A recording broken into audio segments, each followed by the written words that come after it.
Actually जेव्हा साहेबांनी मला फोन केला आणि आग्रह केला, ती आग्रह होता की ऑर्डर होती तेच कळलं नाही, पण हक्काची ऑर्डर होती एवढं मात्र नक्की. आणि साहेब म्हणाले माझी इच्छा आहे की तुम्ही कविता म्हणावा, आणि मी म्हटलं मी, आणि साहेब खतखन हसले. मी 2-3 लिहून आणल्या, कारण मला माहित नाही. मी साहेबांना विचारलं मी कुठली म्हणू, ते म्हणाले तुम्हाला आवडेल ती म्हणा. म्हणून मी 2-3 लिहून आणल्या. म्हटलं याच्यातली दुसऱ्या कोणी म्हटली तर माझा नंबर लागावा. मी एवढ्या मंचावर कविता कधीच वाचली नाही. खरं तर मी कविताच कधी वाचली नाही. कुसुमाग्रजांनी लिहिलेली ही कविता आहे. जेव्हा भारताचं आणि चीनची लढाई चालू होती तेव्हा आपल्या सैनिकांना प्रोत्साहन देण्यासाठी. पहिल्यांदा वाचतोय, चुकलं वाकलं झोळीत टाका. बर्फाचे तट पेटून उठले सदन शिवाचे कोसळते, रक्त आपुल्या प्रिय आईचे शुभ्र हिमावर ओघळते. असुरांचे पद भ्रष्ट लागुनी आज सतीचे पुण्य मिळे, अशा घडीला कोण करंटा तटस्थेने दूर पळे.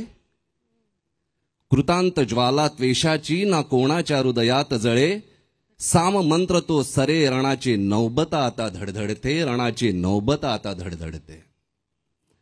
सह्यागिरीतील वनराजांनो, या कुहुरातून आज पुढे रक्त हवे जर स्वतंत्रतेला, रक्ताचे पडतील सडे. एक हिमालय राखावयास्तव करा हिमालय लक्ष खडे, समरपुराचे वारकरी हो समर देवता बोलविते.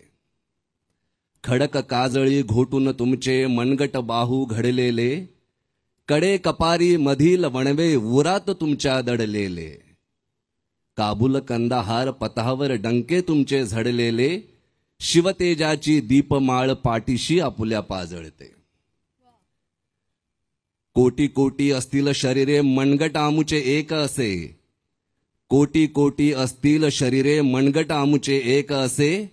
कोटी कोटी देहांत आजया एक मनीषा जगत असे. पिवळे जहरी सर्प ठेचणे अन्य मला व्यवधान नसे, पिवळे जहरी सर्प ठेचणे अन्य मला व्यवधान नसे. एक प्रतिज्ञा विजय मिळतो, राहील रण हे धगधगते, राहील रण हे धगधगते. मला वाटते साहेब मी बरोबरच बोललो असेल. नागराज, पुढच्या वेळी नक्की तयारी करून. खूप खूप धन्यवाद इथे बोलवल्याबद्दल. खूप खूप धन्यवाद साहेब. Thank you so much. थँक्यू.